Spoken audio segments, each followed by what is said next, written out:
Tonight on CTV News, a gang-related kidnapping in Christchurch lands 9 men in court. Is it worth saving this Littleton icon? And more serious allegations levelled against Colin Craig. Broadcasting across Canterbury, from the CTV studio, this is First at 5. Good evening, welcome to CTV News, now streaming live every night at ctv.co.nz. Well, an investigation is continuing into the kidnapping over the weekend. 9 men, including patched mongrel mob members, appeared briefly in court today on charges of kidnapping and assaulting a 34-year-old on Saturday. 9 men made a brief appearance in the Christchurch District Court today, all charged with kidnapping a man in the weekend. All of them will spend the next 3 weeks in custody while they work out their pleas and will appear again at the end of the month.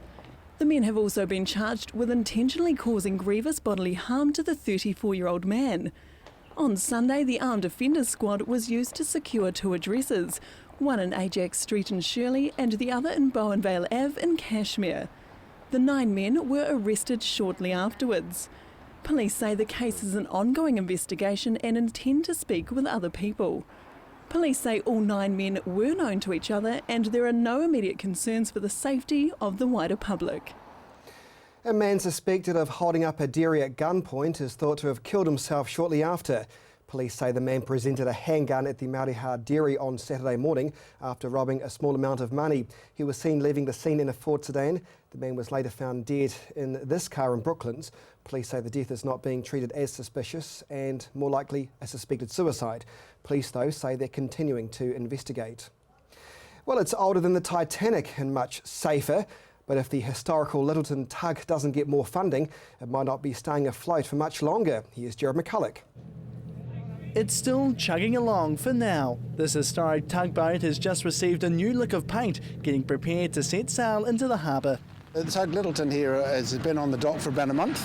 We've had all the hull painted and done work on the sea suction valves and that sort of thing that we can't do when she's out of the water. But the nearly 108-year-old Tug Littleton has struck a problem. We have to rely on grants from the community trusts and those sort of people, and that sort of money is starting to dry up a wee bit, so we are starting to struggle to do the big jobs that need doing. Due to its age, increased maintenance costs are making the boat difficult to keep afloat. It receives a check-up here at the dry docks every year to scope out any problems from top to bottom. We've done a lot of work on the boiler and lifted the plates, cleaned underneath the engines, cleaned all the stuff that accumulates through the year. Being a coal burner, one of our problems is that the coal ashes from the coal tend to sneak their way into the bilges underneath. But as time goes on, the list of repairs continues to pile up. We want to just keep on going forever, but unfortunately the time I don't think will allow us to do that, because as she gets older she's going to be more and more things required to be done to maintain at the state she is now.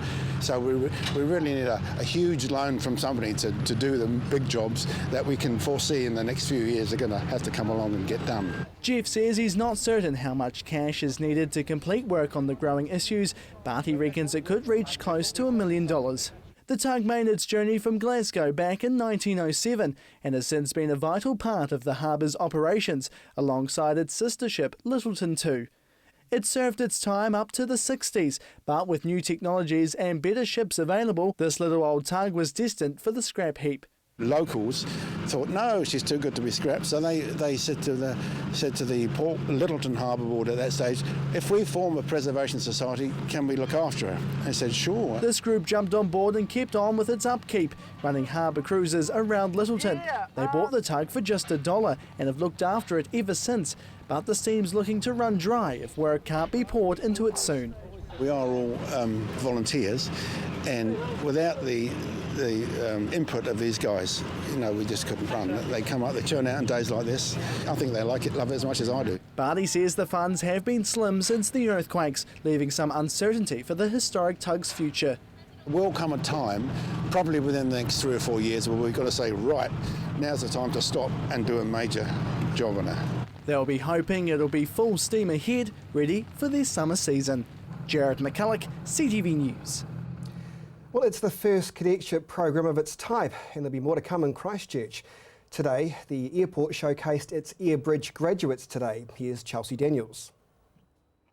With unemployed youth rates around the country higher than ever, young people are all keen for good jobs. And the support was obvious today at the Christchurch Airport, where the first 4 cadets of the Airbridge Cadet program graduated. It was a kernel of an idea a long time ago where we decided that what we needed to do was inject some young people into our business. The aviation business is a very passionate business and people tend to stay for a long period of time, and we weren't seeing a lot of the young people getting the opportunities to come through. We thought it was a great way to engage with the community as well and offer some opportunities for some younger people in the Christchurch area.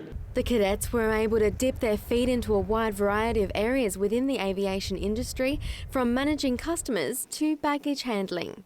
Well, the beauty with aviation is you can go down multiple different roads depending where your passion is. And what we did was try to create an opportunity they could explore what passion they're really interested in and then give them opportunities. So if that was with customs or with perhaps with an airline or perhaps even with the airport company, that there were opportunities and they could explore those over the 18 months or 12 months now and then decide where they wanted to go from there. And at the end of it, they had something that they could travel with. So a little bit like nursing or teaching, you get to travel the world. With aviation, every city has an airport, so there's opportunities. They're not guaranteed jobs when they leave the program, but the experience they get is next to none. At the end of the 12 months, if there was an opportunity, then they're sitting pretty well to get those positions. But no, there's no guarantee of a job. It's a life experience, a job experience. It's something on their CVs as well. It's very difficult for young people these days to get something that's really meaningful on their CV when they go on to the next role. As the airport says goodbye to these 4 cadets, they will welcome more cadets, proving that the program is a definite success. So we were very lucky, and I think the success of the program is really based on the 4 initial candidates that we had come through our cadet program. It's like most schemes, when they start, there's a lot of misconception or perhaps trepidation by people. These 4 were very mature, energetic, engaged people, and they really set the benchmark for our cadet program. I think the variety which it offers, you're not just working within the airport building itself, you're out on the tarmac, you're helping the public, agencies, airlines. There's so much that you can do, and each day is very different to the next. These 4 young Cantabrians left school not knowing what to do next, then enrolled in the Airbridge Cadetship program. I've kind of had my eyes set on being a pilot for a while, but I didn't really know what it involved fully, and this gave me a great insight into what it's all about. And you can see all different areas of not only the pilots but also the ground crew and everything, and it's great. And the program is admired from all around the country. Initially we looked at the Christchurch area, but news has travelled pretty quickly, and we've got people applying from Auckland, all around New Zealand for a position on our cadet program. They see the value of it, and we're very lucky that the news has spread so quickly. Chelsea Daniels, CTV News. And still to come here on CTV News, John Stringer responds to Colin Craig's defamation claims.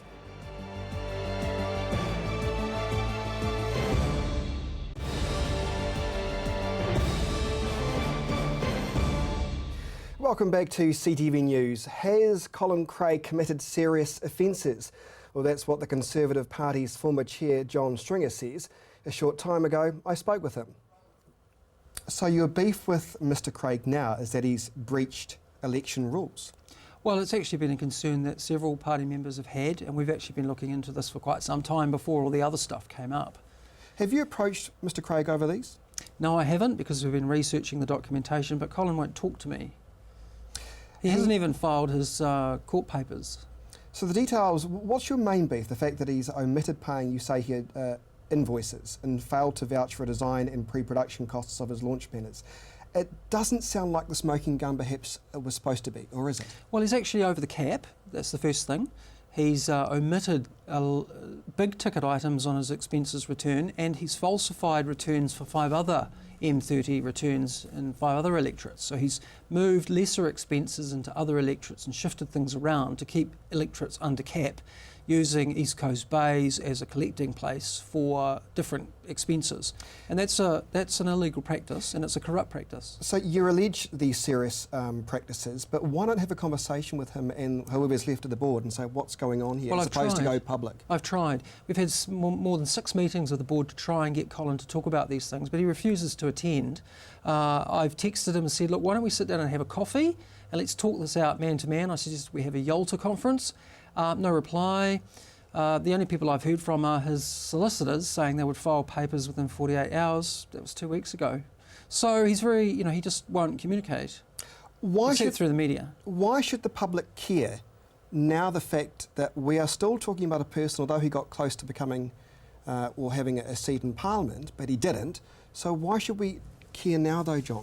Well, because he says in his booklet, that he distributed to 1.8 million homes around New Zealand. He says, we don't like corrupt people. Honesty is one of our core values. We need professionals operating to ethical codes. And on page 11 he says, Craig has always been honest in the past.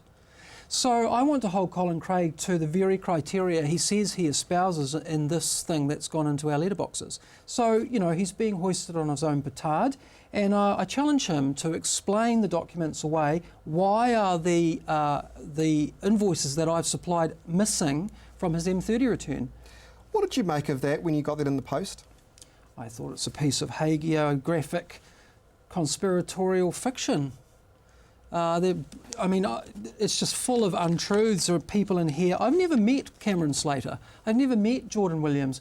I'm supposed to be best friends with a person in here called Paul or something. I've never met this person. This is just made up. I think Mr. X is probably Colin interviewing his own keyboard. It's just rubbish, and it just needs to be tossed away into the bin. Do you worry now that Mr. Craig has filed defamation against you? He hasn't. He promised to do it within 48 hours. That was 2 weeks ago. This is the second time he's threatened me with legal action, and I've never got a letter. So where is the court papers? This press conference he held trumpeting the defamation cases, but he hasn't done anything. It's just bluster and threat and smoke and mirrors, like so many of his claims. Nothing's been filed, so we're still waiting. It's intimidation, Chris, that's what it is. He's just trying to intimidate people into silence. Okay. And that's the problem here, is party officials are too frightened to speak out. So they called me and I flew up to Auckland and met with them and went through the documentation. We spent a whole day. They are too frightened to be named and they're too frightened to speak out. I'm the only one on the board prepared to speak out. I come back to the same question though.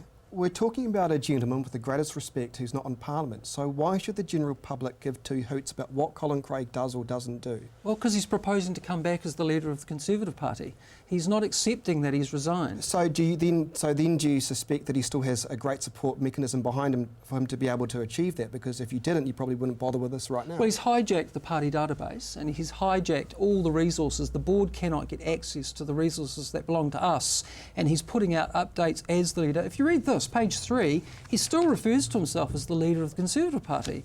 Is he? Yes. Well, no, but is he the leader of the Conservative Party? Who on earth is? Well, we're not sure because Colin didn't mean to resign on the 19th of June. Do you want this job? No, not necessarily. The party, I want to salvage the party first. I was actually proposing something quite different, which was a team approach. But just funny, isn't the party an absolute basket case now? Isn't the Conservative name, regardless of the allegations of defamation, isn't it just tarnished with bad stuff, isn't it? If you're serious about politics, rebrand yourself. Go elsewhere. Why stick with a Conservative brand that, by all accounts, could be seen as being the longer muddled? This goes on, the more toxic it becomes. And Colin Craig really has set fire to the Waco compound, and it's just been burning to the ground. And it's a real shame because a lot of work was done by a lot of people, and it still had some goodwill. But the longer this circus goes on, the less there is to salvage. John Stringer, appreciate your time tonight. You're welcome, Chris. And still to come here on CTV News, sport and the region's weather.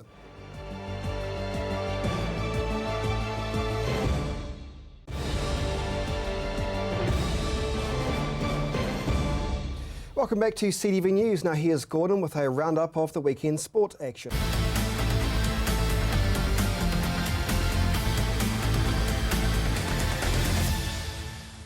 The Canterbury Rugby League competition wrapped up yesterday afternoon with the top two round-robin sides, Linwood and Papanui, fighting for top honours at AMI Stadium.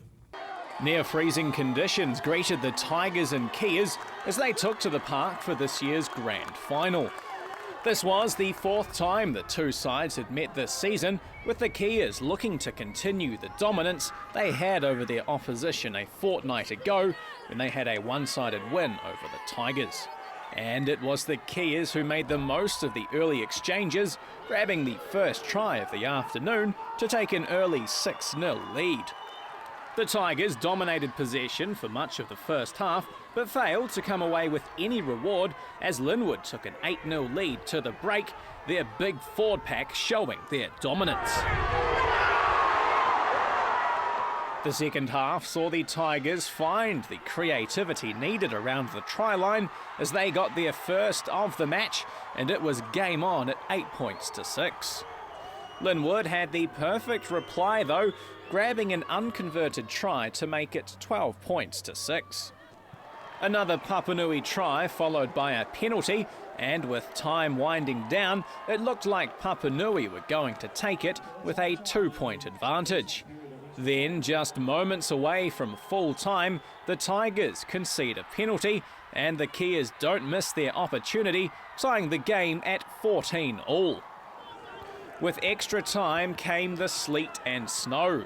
The first of 2 5-minute halves saw the Kias dominate in the first but with no reward. A change of end and a change of momentum. The Tigers would strike, breaking Linwood hearts in the process.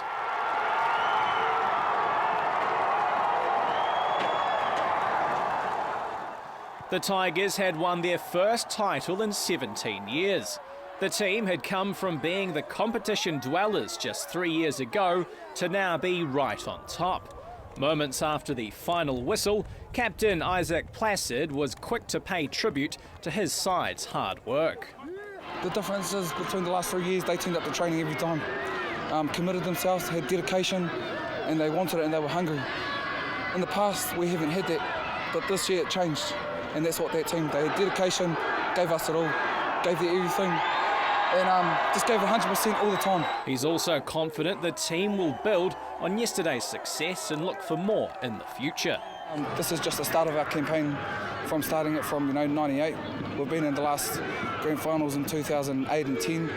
It's taken us another 5 years to get there, so definitely we've got our coach staying on board and hopefully all these boys stay here again. The post-match emotions from the Linwood side were visible, with Andrew Omatangi's boys gutted after the loss. After their first half resilience, he was hoping the team would seal the deal. I think, that first half we definitely toughed it out well, and then the second half I think we just let them back in with a sniff and they got their confidence up and just went from there. But we definitely had our chances but just couldn't close it out. After taking the Pat Smith Trophy, the Tigers team are sure to be partying well into the week. We'll probably go for a couple of days, tell you the truth, yeah. We've made history and that's what's going to stay with us and the team forever. Cashmere Technical's bid for a third straight Chatham Cup title is over after the side went down 2-1 against Auckland's eastern suburbs at Garrick Park yesterday. Tech coach John Brown was left unsatisfied with the game's officiating after his side were turned down a series of penalty shouts, while former All-White Aaron Clapham was denied a crucial goal when he was questionably deemed to be offside. After struggling in the first 45, Cashmere rung the changes at half-time to grab the second half goal courtesy of Aaron Clapham's free kick to tie things up at 1 goal apiece. Tech's campaign was then shattered though, with Eastern Suburbs grabbing the winning goal with less than 10 minutes to play. Brian and Shane Anderton's High 40 took out Saturday's Grand National Steeplechase at Riccarton, with the South Island horse taking the gruelling 5,600 metre race by 11 lengths. The 141st running of the $75,000 race was the fourth winner for the Andertons, who will be looking to add to that in the future. And finally tonight, Canterbury had their final pre-season hit-out ahead of their ITM Cup campaign, with the Red and Blacks coming off second best against counties Manukau and Pukekohe. The Canterbury team, featuring All Black Colin Slade, failed to show the clinical style of play that they displayed a week earlier against Wellington, while counties will be happy to go into their first NPC game on the back of a win. Canterbury's first match is this Saturday afternoon when they take on Otago in Dunedin. You're up to date with the latest in local sport. I'm Gordon Findlater for CTV Sport.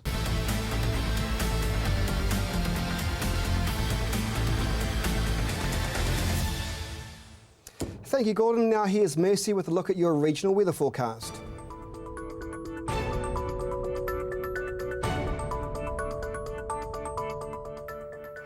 Kia ora Canterbury. Well, that snow came and paid us a visit on the weekend. Pretty chilly temperatures, but we did get a little bit of the white stuff. Let's check out today's highs first. 7 degrees for Timaru, Geraldine, Temuka and Waimate. Just 5 degrees for you, Twizel.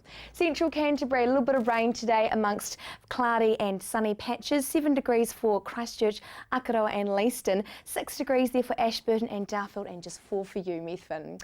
Looking further north, 6 degrees for Kaikoura. A little bit warmer for Cheviot, Amberley and Rangiora on 7 degrees. 6 degrees also for Culverden and Oxford, and 4 for you, Hanmer Springs. And over to the mountain ranges, 4 degrees for Lake Tekapo today.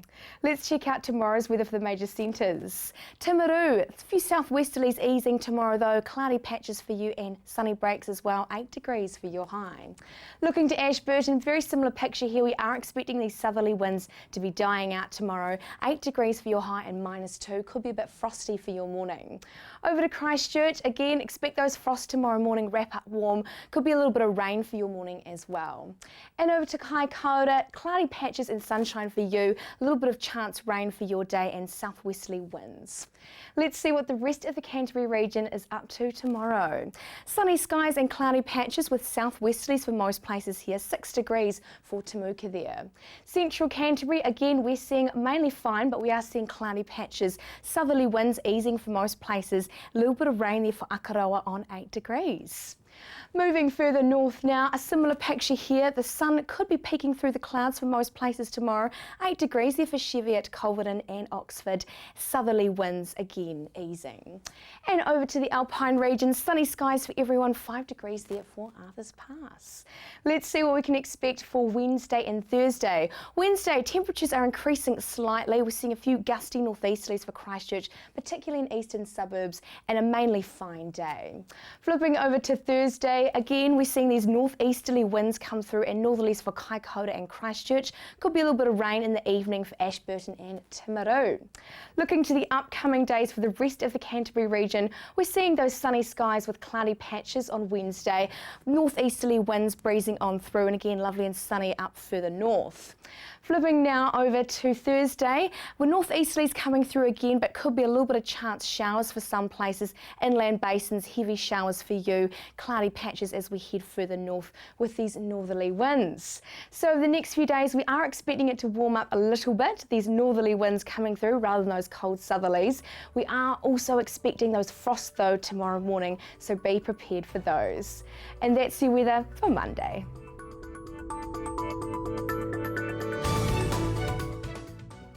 Thanks, Mercy. And that is your CTV local news. Have a great evening.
Supporting local content so you can see more of New Zealand on air.